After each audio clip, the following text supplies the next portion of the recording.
On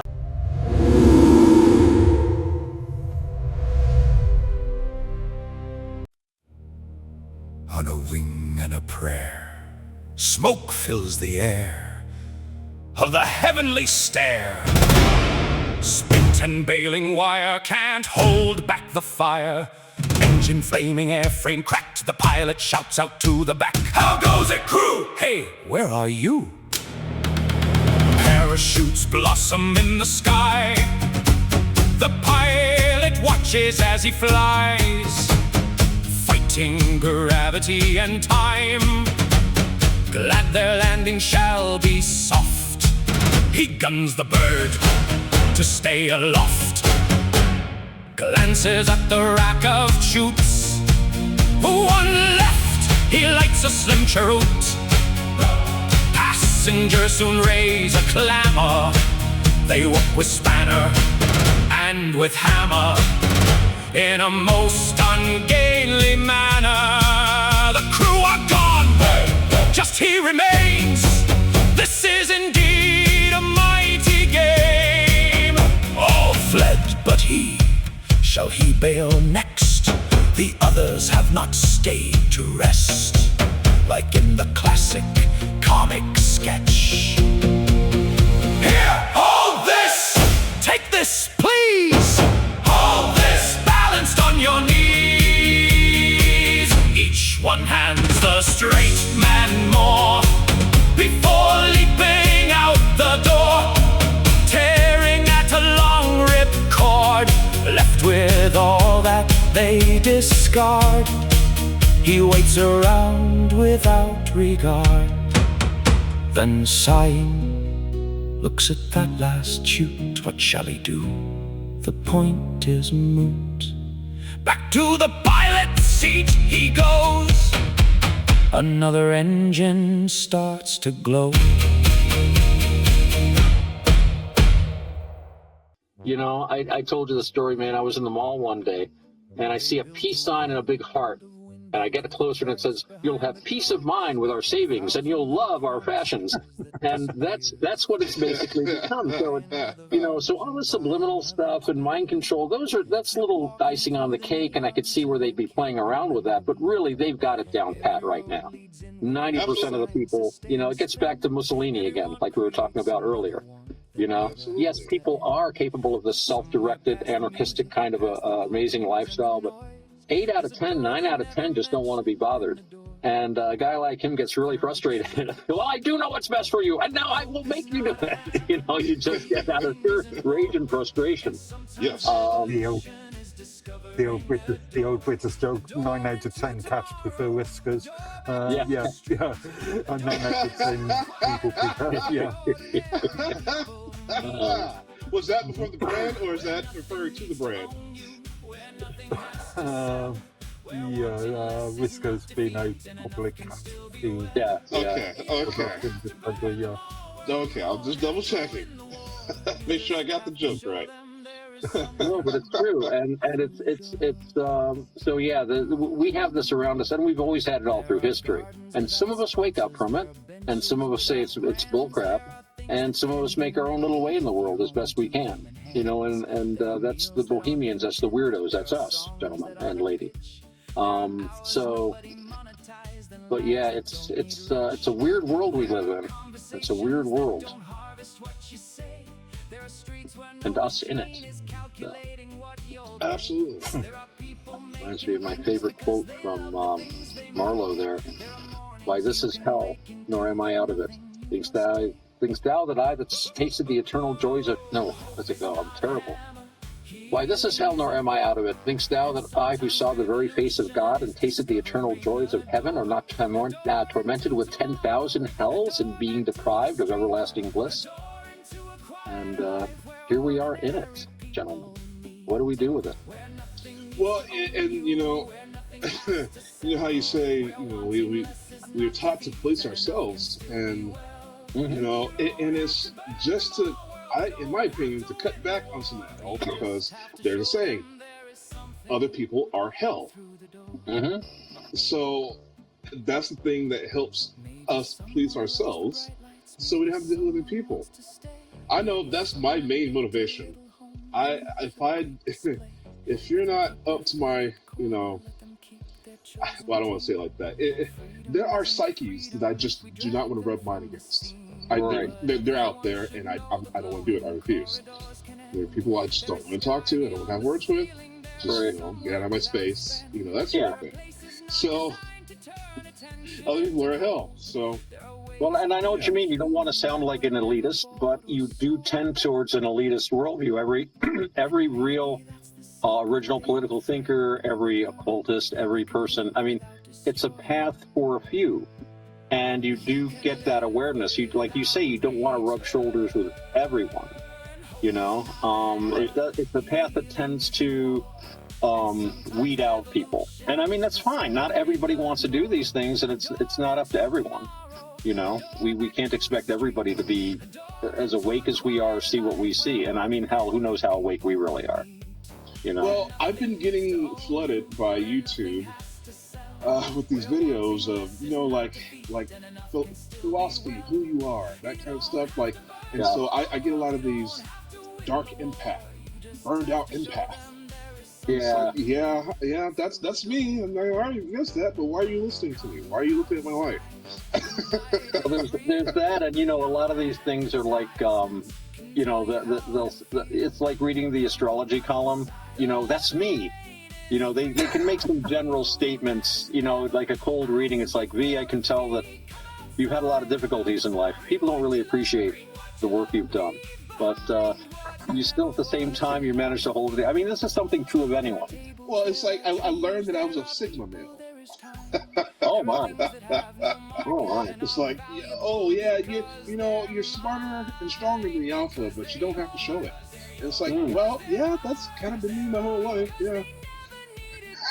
But getting back to that little policeman in our heads, a little guard. I guess what it comes down to is, I mean, you need to have some way of directing yourself. So the idea is you don't want society or Madison Avenue, or whoever is pulling the strings, so-called, right, programming that. You want to do it for yourself. You want to look at yourself and say, what do I want to accomplish? What kind of person do I want to be? I'm going to make my rules. And it doesn't mean that, you have to make your rules so you turn out to be Jack the Ripper.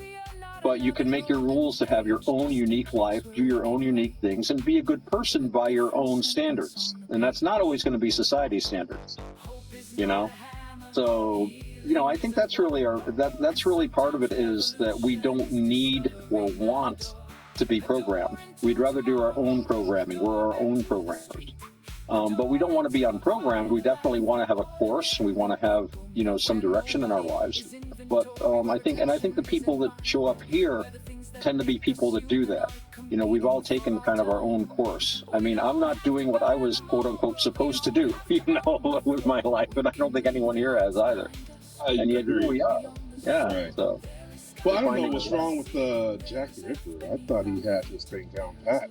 Well, just all the violence. It's not from a Buddhist perspective, he had it down pat maybe for him, but not for anyone around him. And it didn't work out well for him if he's who, I think I told you there's so many theories about who he was, but the police seem to think it was this maniac who had previously been arrested for attacking women with knives. And when they locked him up in an insane asylum, all the murder stopped. Much less dramatic than it being like the Duke of Clarence, but, there you go. I tend to trust the cop on the beat. It's like, we arrested this guy and the murder stopped. Okay. Not very dramatic. It's like a very short kind of thing. And V left the meeting. Oh, you just left one of your things there. Yeah. Well, I mean, I was making a dark empath joke there. I know. Well, you are empathic. And, we were discussing that before about how sometimes empathy is, like you were talking about your problem tenant. Yes. Sometimes empathy is doing something that doesn't immediately feel good. You want to help the guy directly, but you're just not able to. And you just have to, have that equanimity to say, okay, I'm going to have to hand this to someone who's better equipped, has the facilities. What was that Al Pacino line? Empathy was yesterday. Today I'm getting nothing. Well, there you go. I remember that line somebody said about how, the classic science fiction trope about if you go into the past and you change one small thing, it'll destroy the whole, change the whole future, destroy everything, build something completely new. And we always worry about that, but we never think about how we can just change one small thing in the present and change the future entirely. It's all in our hands. Sure. It's all in our hands. Yeah. So Bob had to go off somewhere or other. But we should try to keep this at a fairly technological level, which I think we're doing. And it's only 11 after 9. We're all tired here. I didn't think we were going to stay up too late tonight, but I would like to talk a little about some of the emerging technologies that are causing some changes in what we're doing. And one of the things I've seen a lot about lately here in the States, and I think they've been doing this for a long time in Great Britain, so Lord Edworthy might have some thoughts, but these so-called flock cameras. And yes, you're familiar with those, right? You have those there in Britain, Mark? Actually, the US cameras are a bit more nuanced. They look at driving in sort of low, well, in London mainly, in the cities, but right. Yeah, really, US cameras and just road cameras, road cameras. Well, my arch enemy, the NSA. I know all about this stuff. Right. Yeah, I've even researched how to not give you your information. So right. you can wear a mask over your face, like over your mouth, nose. So it's, nobody's right. gonna bat an eye at that since COVID, right? Right. And they also make these special infrared blocking sunglasses, which I will be ordering. Because normal sunglasses don't block the retina readings. It doesn't block it at all. You have to get special infrared sunglasses, blocking sunglasses, to stop it. That's the only way to keep your anonymity. A mask, infrared eyeglasses. Well, the thing that I've heard about these cameras that people are objecting to is the fact that they put all the information together they gather in real time. Absolutely. So basically, they can say, where is Joe Smith going? And they can just follow his car wherever he goes on these cameras. It reads the license plate, probably is able to scan the registration sticker. And like you're saying, they do have the facial recognition technology now, so they can often identify a driver. But this is, the thing not about only this that, is, they also are using it for predictive information. Oh, Where's yeah, this guy yeah. going to go? Who's he Yeah. going to talk to? Yeah. Oh, yeah. Who has he talked to? Who's he going to talk to next? And he's taking this route. He's probably going to go there. Where has he stopped? How long was he there? He stopped in front of this house for 10 seconds. Was it a drug deal? Was he picking up a pizza? Exactly. But the thing is about this technology, and this goes back to something when I lived in Buffalo, I used to hang out with a lot of lawyers. And I had a buddy who was an assistant district attorney for the city. And another buddy was a defense lawyer. And it was interesting, like getting stuff from those guys. But I remember talking to one of these guys, and they had just come out here with a thing where the state police were getting computers in their car. And now they would take your license and they'd run it through a computer. And people were going, this isn't good. They're going to get so I mentioned this to one of my lawyer friends. He says, what information do you think they're getting?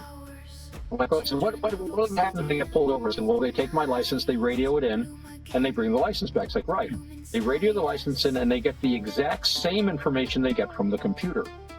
And so it's simply the same information is being gathered. It's just being, in theory anyway, being done more effectively. Now, a footnote to this is I've been pulled over in the old system and the new system. The computer takes longer because the poor cop has to get a connection. Then he has to log in. Then he has to work his way, type in all the information. In the old days, he would just scribble a couple of things in a piece of paper, hand you the papers over in 5 minutes. The last time I got a ticket, it took 20 because of the computer link. So it's not always an improvement. But with these cameras, they've been using cameras here for a while, and the argument is, well, the camera is there could be a cop standing there, right?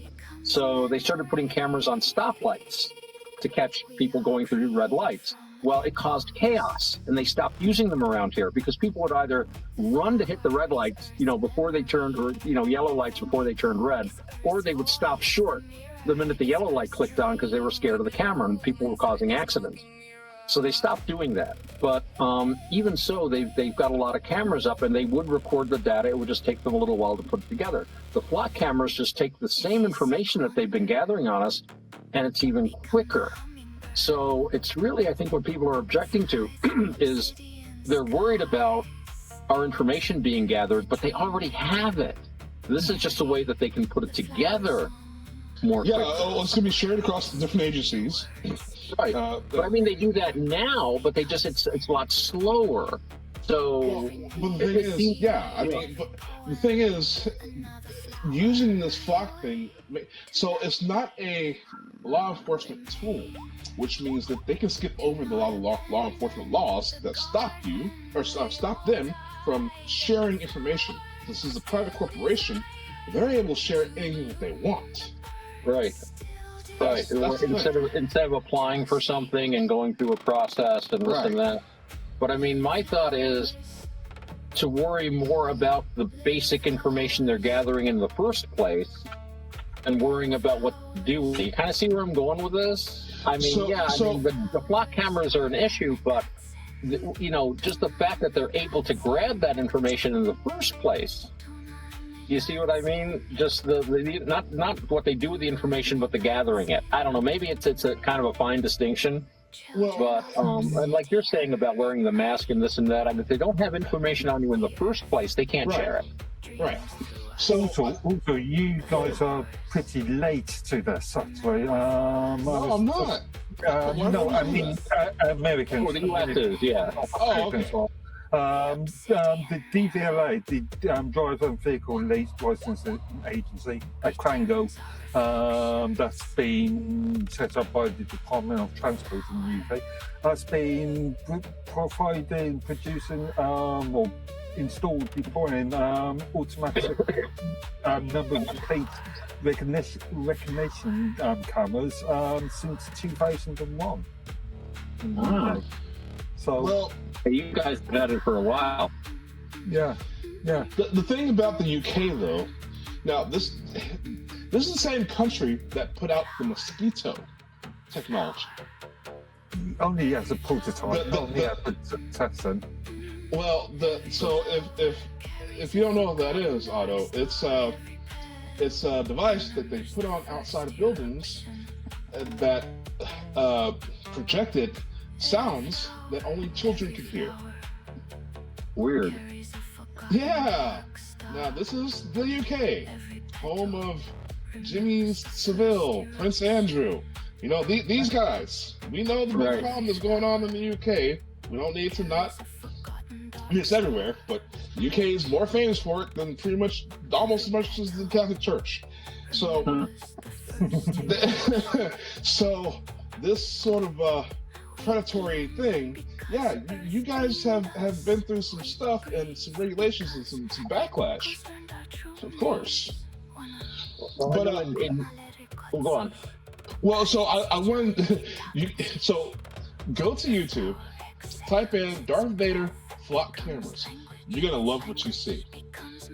I'm not gonna spoil it for you, but just before the end of the night, when we get done with this call, Darth Vader and flock cameras.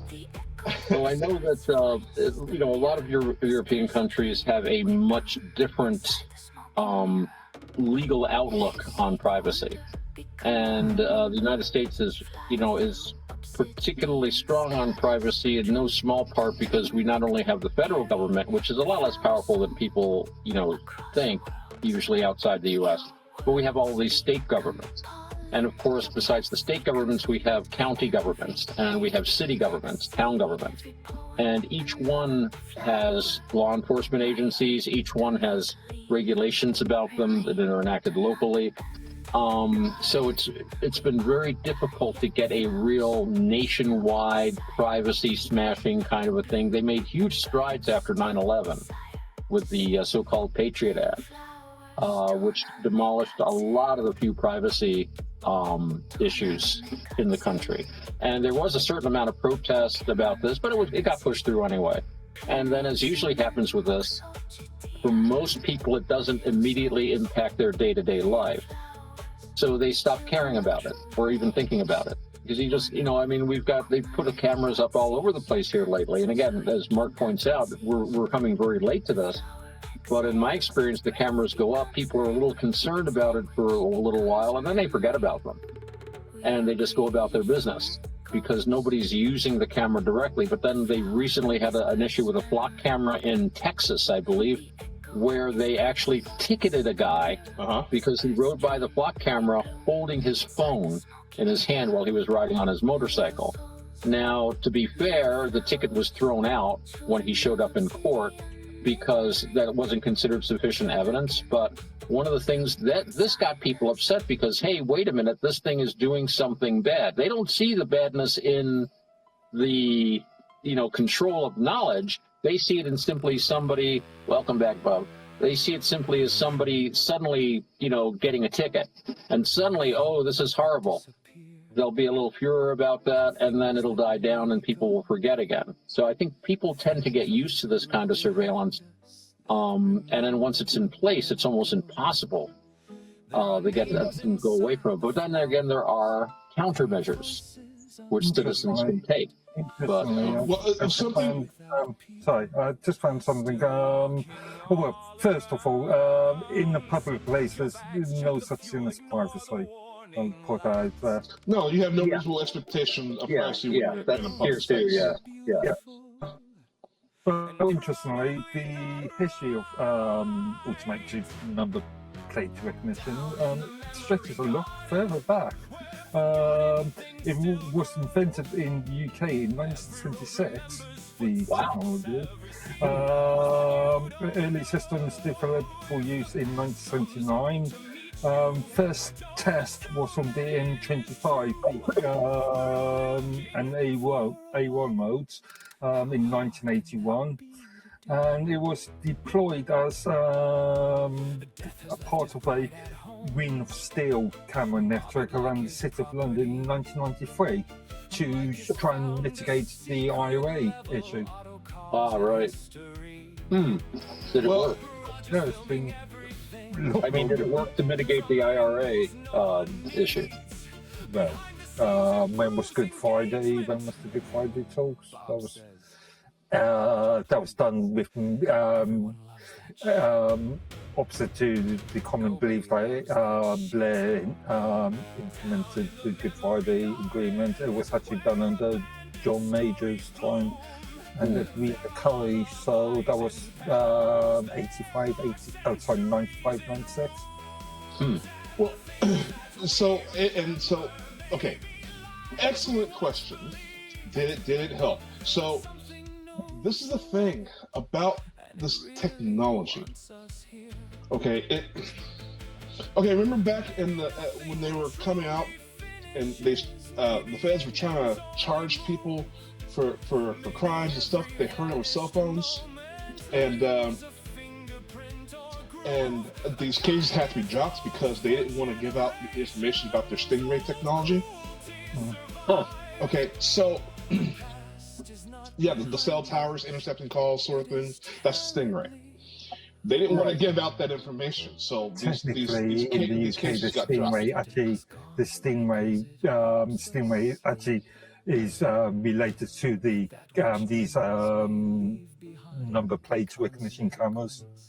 It was a project name used for these AMRP or PRs. Well, in the United States, this was cell tower phone call interception and spoofing phones. And so, did it help when you have the flat camera and the guy's ticket was dropped?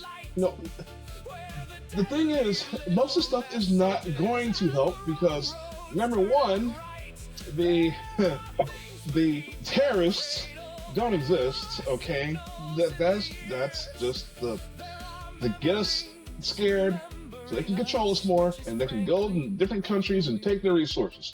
There are no terrorists to begin with. Okay, so catching terrorists, is it helping?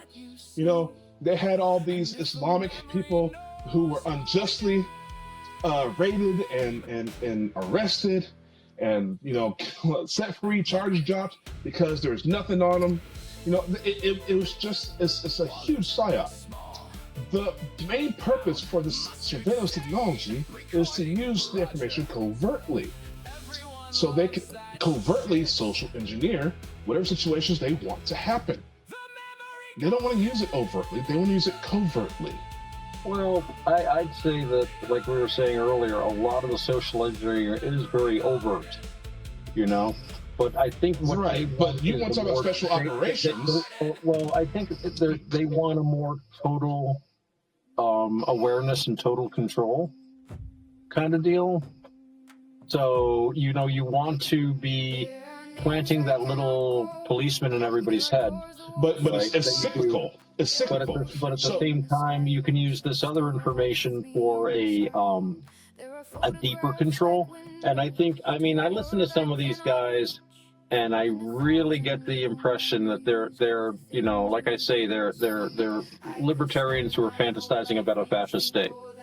It comes back to that thing where, you know, we all think everybody is wonderful, and then they get all frustrated with them, and then we're gonna make you virtuous.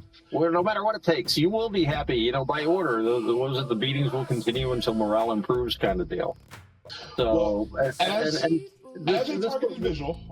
a targeted individual, you know, when they play the hyper game theory, or the hyper game psyop, where they make this thing happen over here, and they make that thing happen over there, and they psycho drive you. And then, you know, I have been doing a lot of study on mass shooters my entire media career, and I can decisively pick out who was a target individual and who's not.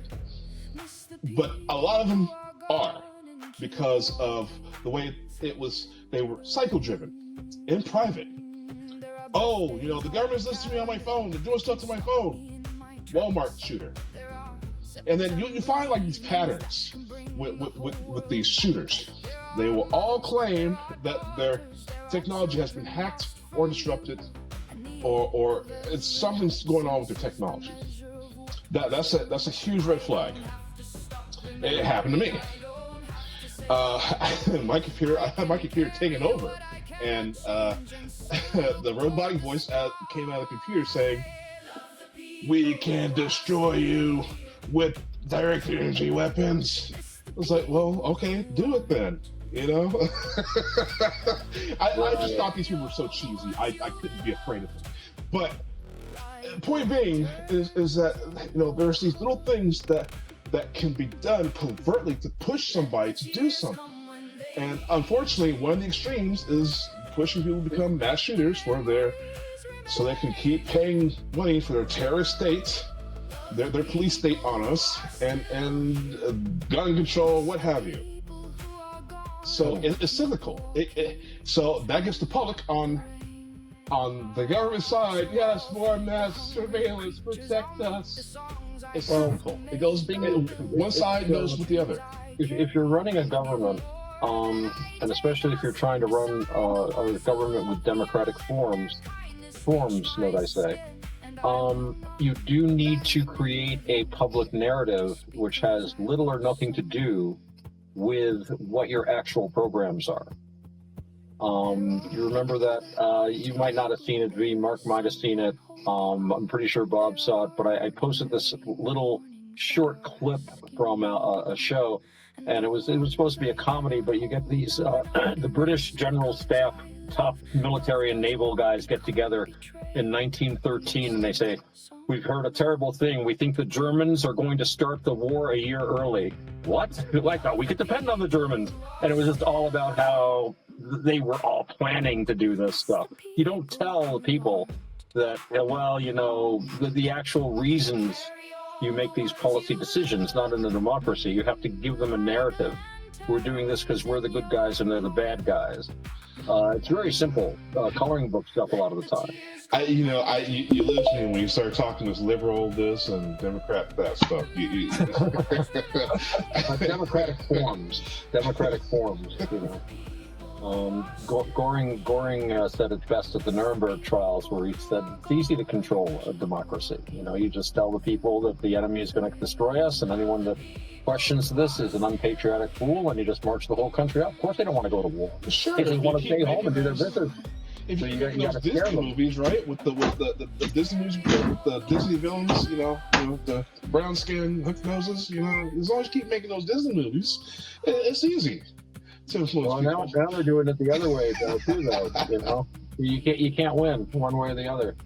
But we're drifting a little off the topic of the technology itself. And the thing about this technology again is that it's expediting stuff that's already in place. So I don't think the technology is bringing, because governments have been spying on people forever. Ever since there was a government, that, you know, the first thing that they did when they created the U.S. government was create the office of Postmaster General.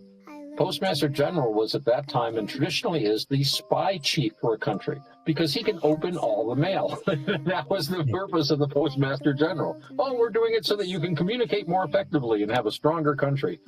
Well, that's the narrative, but in fact, it's like, yes, have everybody send their mail, instead of just giving someone a letter, hey, you're going to the town? Here, take this letter into to so-and-so for me, right? That's how they used to do it. No, the government will handle all of your correspondence, sort of thing.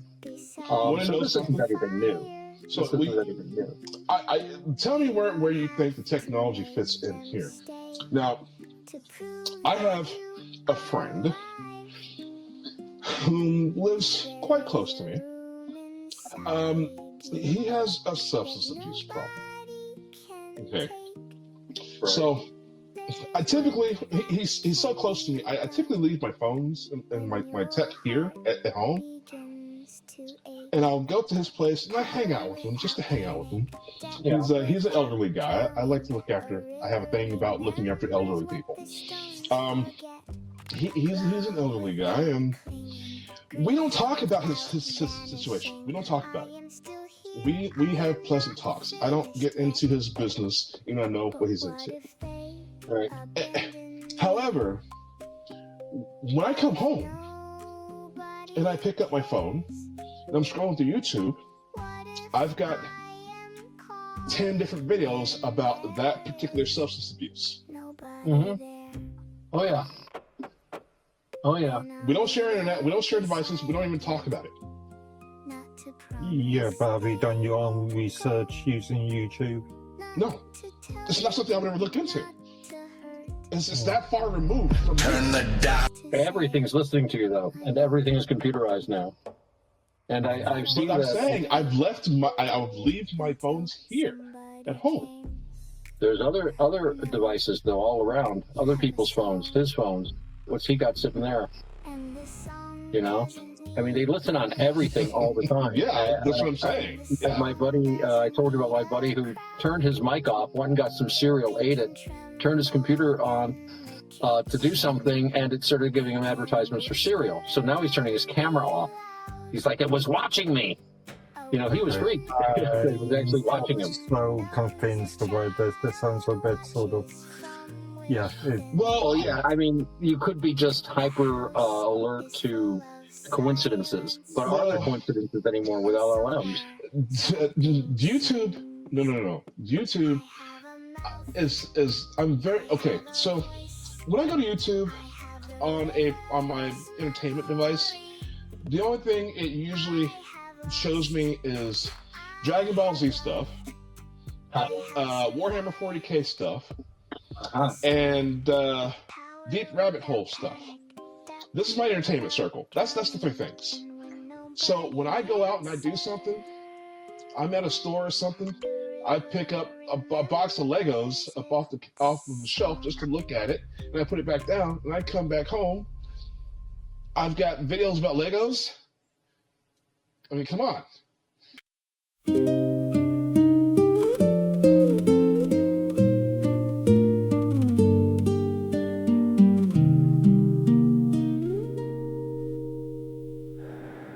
When all the voices fill the sky and and every answer asks for more.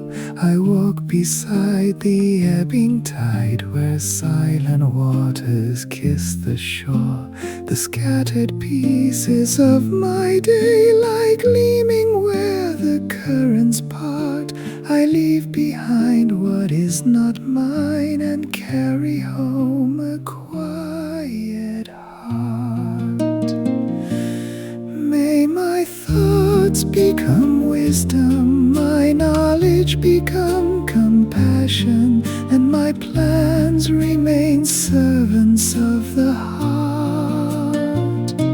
May I see with eyes unclouded, may I choose the living path, where mind and spirit never drift apart.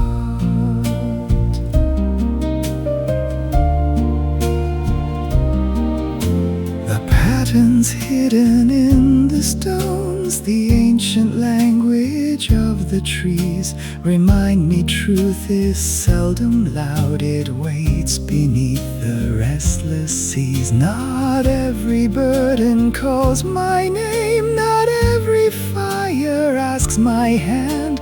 Discernment is the elder's gift, to know what serves and where to stand. May my thoughts become wisdom, my knowledge become compassion, and my plans remain servants of the heart. May I see with eyes unclouded, may I choose the living path, where mind and spirit never drift apart.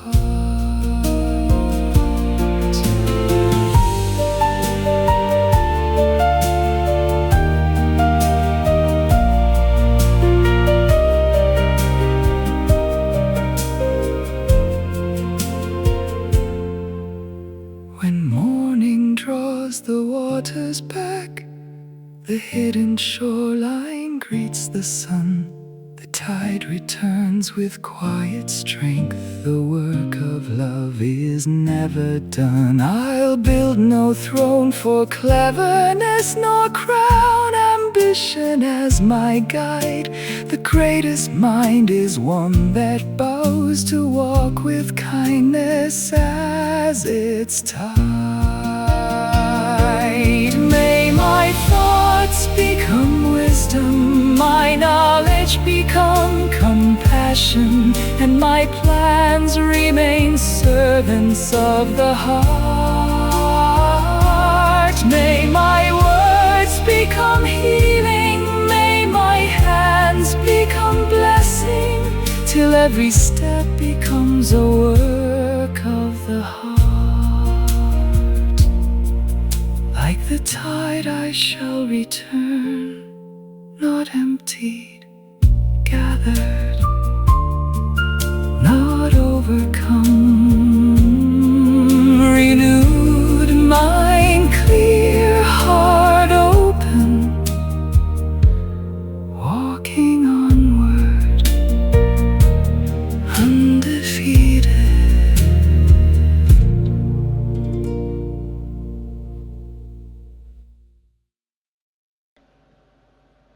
Sorry that I haven't been around today. It's been a bit of a day and I've had stuff.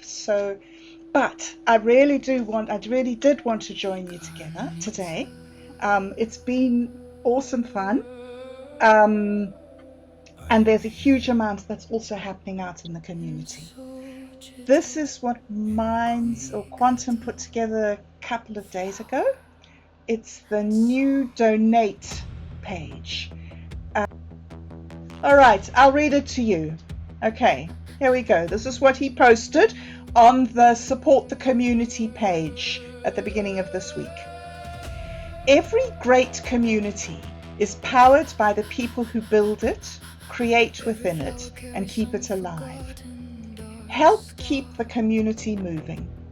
Your support helps creators stay active, inspired, and connected, while providing the resources needed to continue producing shows, developing projects, building communities, performing, editing, experimenting, and bringing new ideas into existence. Whether you want to support a specific creator or contribute to one of the community's larger projects, every donation helps keep the creative network growing. Choose what to support. Fuel the swarm space. This is the quantum gathering. Support the core function of Swarm Space by helping build and strengthen the liquidity of its community coin. Your contribution helps provide a stronger foundation for the ecosystems surrounding quantum gathering, supporting the continued development and activity of the community. And then there's a link on that to the trade page of the quantum gathering where you can buy the liquidity coin. The second way is to support the show and support the community. This is Dude, Where's My Wallet? Help support the DWMW, the community's main web show and production. Your contribution helps keep the show moving, from production and development to new episodes, creative projects, and community entertainment. Keep the cameras rolling, keep the stories moving, keep DWMW alive. And a link to their trade page, and these trade pages are MintMe, right? Then build the foundation. If you want to support the MTCG coin, which is the Minds Gaming coin, Minds the card game coin on MintMe. Support the founding community behind the network and help provide resources for the people building, creating, promoting, and expanding what comes next. Your contribution helps strengthen the foundation that allows builders and promoters to turn ideas into active community projects. Build something, promote something, help the community grow. Then behind the scenes, the bobdub. Support the work that happens behind the curtain. Donations help with production, editing, management, and the countless details required to turn raw ideas into finished creative projects. From the first concept to the final cut, your support helps transform community creations into something people can actually experience. Give the community a voice, the O-token. Support voice acting, podcasting, and creator presence. Your contribution helps bring characters to life, conversations to the world, and voices into the community, supporting the people who give personality and presence to its creative projects. Because sometimes an idea doesn't just need to be seen, it needs a voice. And then the final part he's written here, every contribution helps. You don't have to support everything. Choose a creator project or community function that you want to help grow. Every contribution, large or small, can help provide the momentum needed to keep people creating, building, performing, producing, and sharing. Support creativity, fuel community, keep the network moving. Excellent. So he also put out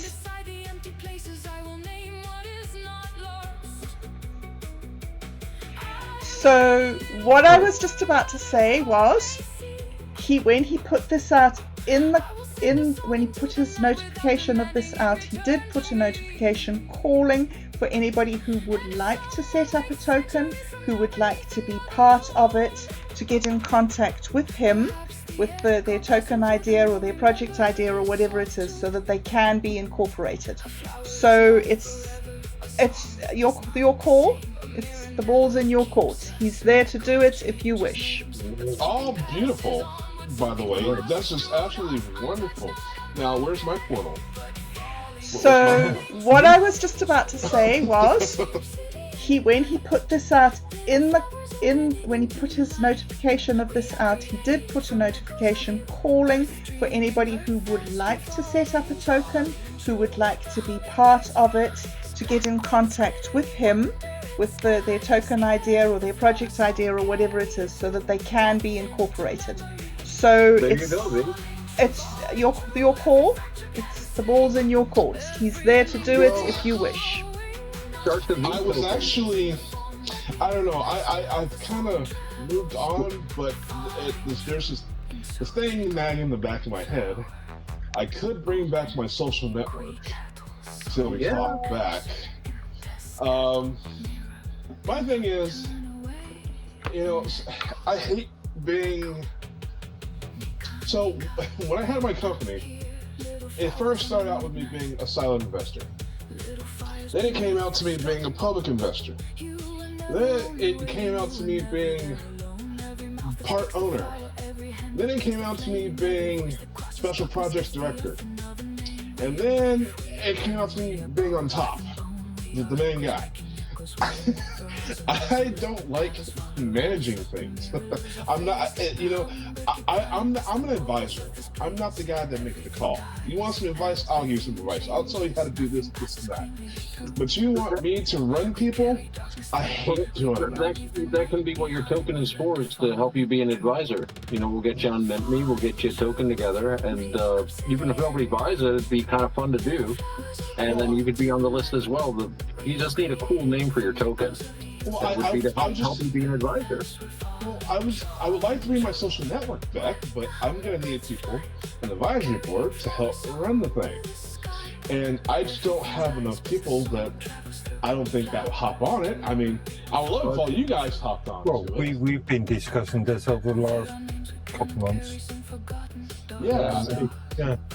It's just right. It's we've all got our projects too, though. I mean, right now, that's what I'm saying. I do what I can, but between my IRL stuff, I told you guys my mom, my all my stuff, and everybody else here has a life too. We're all very busy. Bob, Mark, you. That's what I'm saying. You've got a roommate that I don't really want to go into right now. So, I think, like Bob says, the ball is in our court. We can do what we can individually, and then kind of give each other little boosts along. I mean, I haven't done nearly enough with my token, but this kind of kicks my butt a little bit, and it's like, wow, this could turn into something eventually. Right. But we've all got so much on our. I mean, I don't know about you guys, but for me, it's like I always say about like you're spinning plates on top of sticks, and you try to spin as many as you can, but sometimes you just have to go through and give each one a little push. You know what I mean? And then see what keeps floating. But getting a token together would be a good first step. You would make a really good. You should do Captain Crunch cosplay. By the way, as a side note, I brought up Captain Crunch earlier. And I'm thinking, So the point Captain Crunch? The point of the MintMe token Yeah. is that you run your own project. This is a crypto community where it's based on the principles of anarchy, where you get rewarded for what you do by what you do. Mm-hmm. If somebody believes in your project and invests in you, then that's your reward. If somebody doesn't believe in you, they think, oh yeah, that's a whole lot of interesting talk, but nothing's going to come of it, then they don't invest in you, and that is your feedback. So these communities are not designed in the conventional way at all. What you put in is what you get out by natural justice. So nobody's into anybody else's project, really. Some of us ping ideas of each other, like Minds Gaming and Dreams Token and the Wattpad book. The new one being called the Ashes of Poems and Tales or something. The latest ones. So we ping off each other. He writes a poem, I write a poem. Satori D and I play around on Suno, and Roger plays there too. We make stories, we make poems, we make songs rather, and we generate them on Suno, and then we share each other's songs. We make videos for each other's songs. We remix and mash up each other's songs. So nobody helps anybody else. Nobody's on board with anybody else. The only time that we come together is here for this hour this afternoon.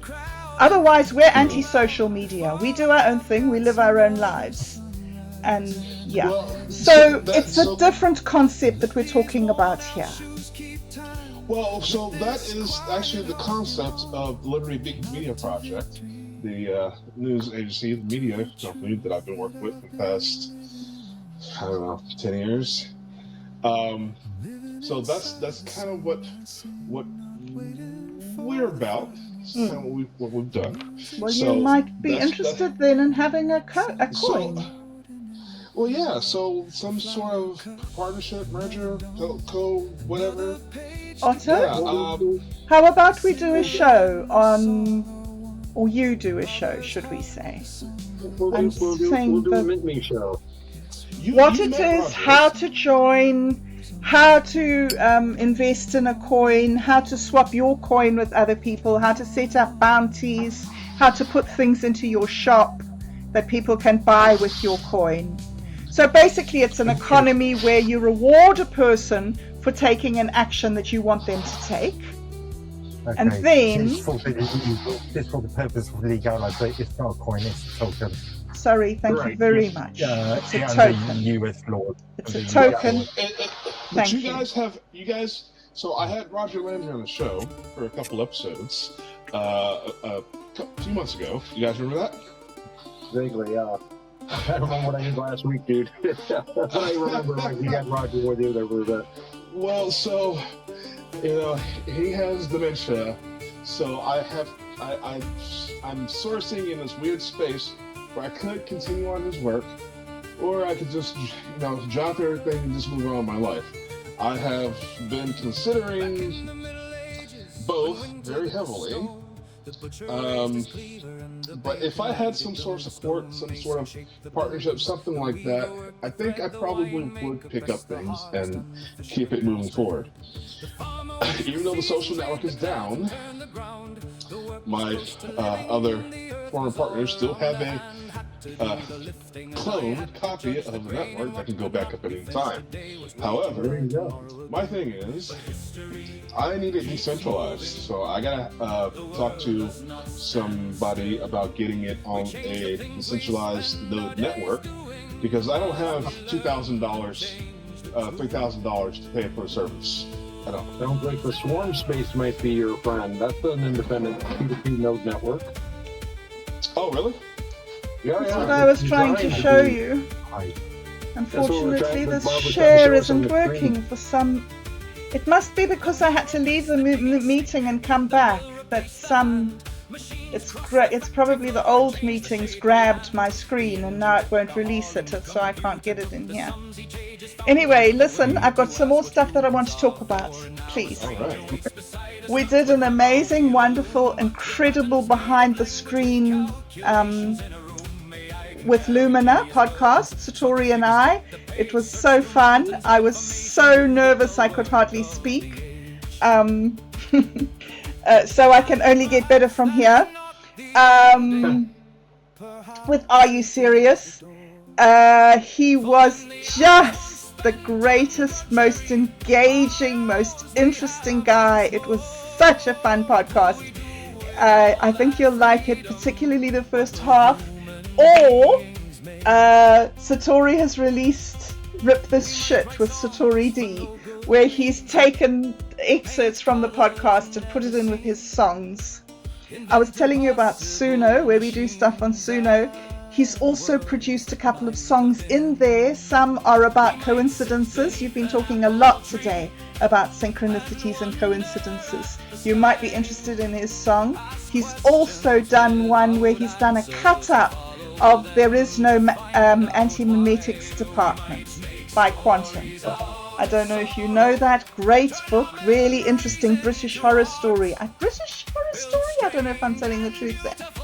Anyway, so Are they all horror stories? he's got a horror story there called Hell of a First Day. So you might be interested in having a look at that if you're following Satori. Fun stuff happening. Also under Mondo 2000, you'll see that he's been making a whole lot of stuff for Satori videos. That's Are You Serious' channel, Mondo 2000. Mondo 2000 was his magazine, yes. And so, right. yeah, so it's his X. That's his thing on Twitter and YouTube. On X and on Instagram. There's a Mondo 2000 and a lot of their joint projects, their joint videos, stories projects with RU are there. So that's a wonderful, wonderful thing for Satori, and I'm sure we all congratulate him on that fantastic place in his life to anyway. You were on the show too. You were good too. Thanks, Otto. You're always very sweet to me. Sloppy Joe channel has got the second of the Dude Where's My Wallet roleplay adventures. And I'm busy doing the soundtrack for the third. So the third will be that by this time next week we'll have the third. I do not know if we're going to have any more because the kid has to go back to school. And of course he's our dungeon master, so if we don't have a dungeon master, we don't have an adventure. So we had 3 amazing and wonderful things, but we may have more if we reorganize our schedule.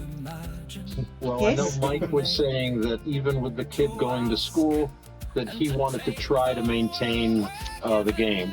And I mentioned to everyone that if you listen to the past episodes, it does help bring you up to date on the game.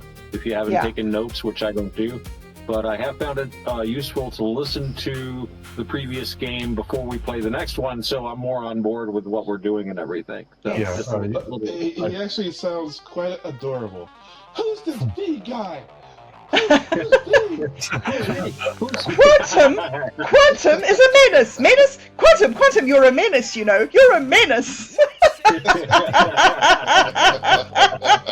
It's just absolutely my favorite thing of the week. So then Roger has his shows, his live streaming with Roger. Tomorrow he's streaming all day. He has all sorts of amazing and incredible and wonderful things.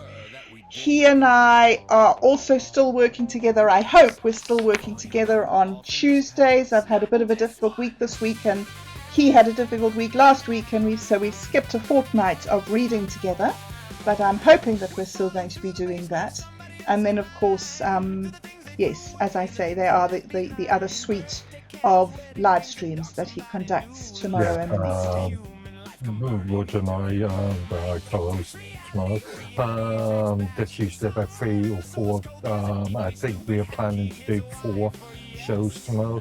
And obviously there's also the Wednesdays, if they're outside of this, but there's the Wednesdays Fix and Vote with me and Roger, Jim usually on as well. Awesome. Thank you, Mark. Thank you. Yes. Fantastic. Yeah. Yes, so many fun things. And then you, Otto, what do you catch us up? I know that you're on a bit of a hiatus with your real life events that are rather crowding you out. But I know that you have had all these wonderful ideas, and you are scheduling. I'm full of ideas. I'm full of something. I think it's ideas. But, yeah, full of something. Somebody was full of something. There's always ideas, but I have lots of things grow from ideas. That's right. Well, I have been recording some things, Buddhist related stuff, because a lot of my stuff revolves around Buddhism. I was doing the show, the Automatic Pilot show with Roger for a while. We kind of went on hiatus with that because of my work. I did a few more shows, and I had Robert on as a guest to talk to him a little bit about it. Last couple of weeks have been tough, and so I haven't been as much at it. But I've actually still been producing material. I haven't done much with it yet, but I'm hoping once I get a little more time, I'll be able to sit down and, as Bob has pointed out, I've made some really good videos with simple static images that come out, I think, fairly good. Thank you. Or I might, yes. So I've got some of that, and I actually have a couple of ideas for shows. just But gave right me an idea. now, until I finish between my mom and everything, and this job I've got. Now, this job ends on the 6th. I am trying to get another job, which I think I mentioned to you, Bob, and the other guys. I'm not sure, but and I actually talked to them about this, and it's actually looking like I might very well get the job. But that is going to be. I'm not sure what the schedule is going to be because it's going to involve me driving long distances part of the time. But if I do that, I can bring my electronics with me and be able to pull over at 8 o'clock at night on Thursdays and be here. So I'll figure it out one way or the other. But that's basically what I'm doing. I'm still producing some content, but I haven't posted much lately. So, are you going to be depriving the children of the smartest Santa Claus in the world? I have not been Santa in years. The psychic stress is too great. No, I think I told you. I just it's been years. I haven't been Santa, but Santa taught me a lot, and I could go on about it for hours. But just the religious awe that I saw in children's faces convinced me that you do not need psychedelic drugs to start a religion. These 7-year-old kid that's never taken a drug more than sugar in their life looks at Santa like, it's like my buddy would say, you're impersonating a saint. You got to look out for that. They really think you're a saint. But I think I mentioned before, when a child asks, for Christmas, I want this or that toy, that's fine. But when they say, I want my mother and father to stop fighting, I want my dad to come back. When somebody died, I want them to, what do you say? I mean, you do the best you can, but it just tears you apart inside. Just the compassion. You're not wrong. Because, okay, we're going to keep revisiting this, I guess, on this show here, but I like to look out for the elderly. I like looking out for the elderly.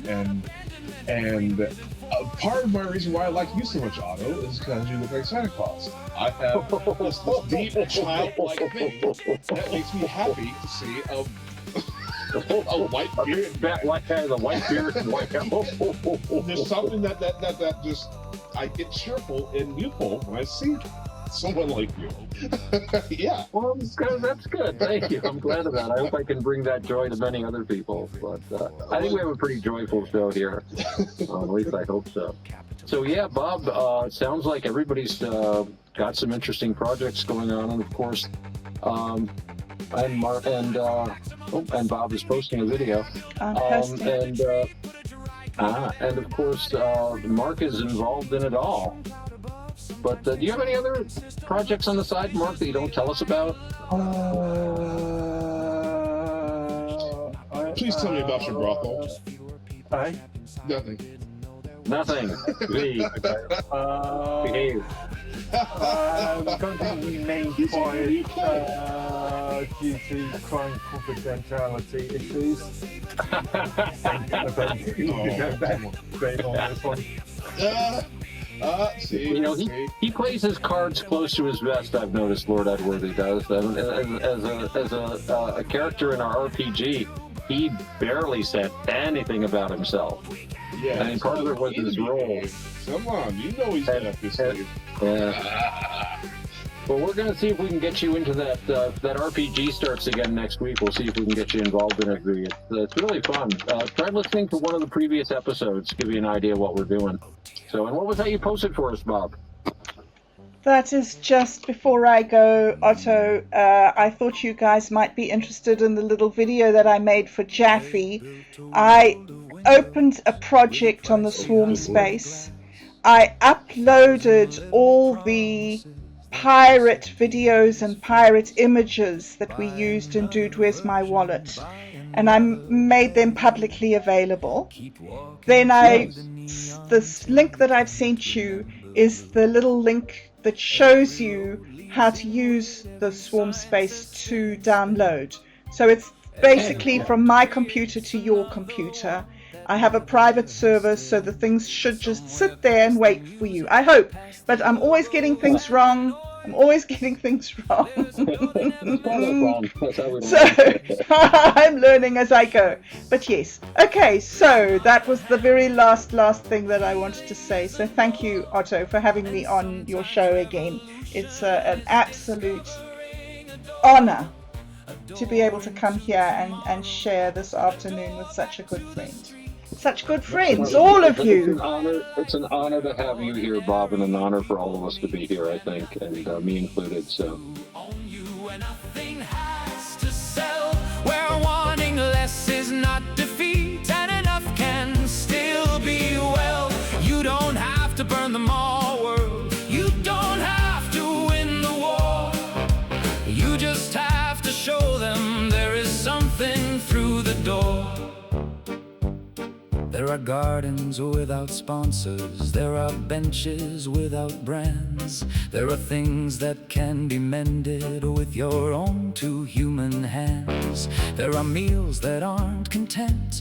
There are songs that aren't a pitch. There are hours nobody monetized and lives that don't need rich. There are conversations that don't harvest what you say. There are streets where no machine is calculating what you'll pay. There are people making things because they love the things they make. There are mornings you can wake into with nothing you must take. Hope is not a hammer, healing isn't war, and sometimes revolution is discovering a door. A door into tomorrow, a door back to the street, a door into a quieter life where ordinary people meet, where nothing needs to own you, where nothing has to sell, where wanting less is not defeat and enough can still be well. You don't have to burn them all, world. You don't have to win the war. You just have to show them there is something through the door. Maybe someone loves the bright lights. Maybe someone wants to stay. Maybe someone built a little home beneath the great display. Let them keep their favorite corner. Let them keep their chosen dream. Freedom isn't freedom if we drag them from the scene, but everyone should know the glowing corridors can end. There is sky beyond the ceiling. There is somewhere without spend. There are places not designed to turn attention into gold. There are ways of being human that were never bought or sold. And maybe that's the secret. They were frightened we would learn. You can leave without destroying. You can live without return. Hope is not a hammer, healing isn't war, and sometimes revolution is discovering a door into tomorrow, a door back to the street, a door into a quieter life where ordinary people meet, where nothing needs to own you, where nothing has to sell, where wanting less is not defeat and enough can still be well. You don't have to burn them all, world. You don't have to win the war. You just have to show them there is something through the door. Come outside, the night is real. No advertisement can tell you how to feel. Come outside, the rain is free. The moon has never asked you for a fee. Come outside, bring what you love. Leave behind what never was enough. There are tables, there are trees, there are people, there is time. There are things that have no market and are valuable because they're mine, because they're yours, because they're ours, because they never needed to be sold. We were taught that wanting more was how the future would arrive, that the measure of a person was the things they could acquire. But a life can be abundant without filling every shelf, and a world can give you somewhere without selling you yourself. So build another village, leave the pathway open wide, put a lamp beside the doorway, put a garden on the other side. Not a perfect new utopia, not another golden cage, just a place where we can write a different sentence on the page.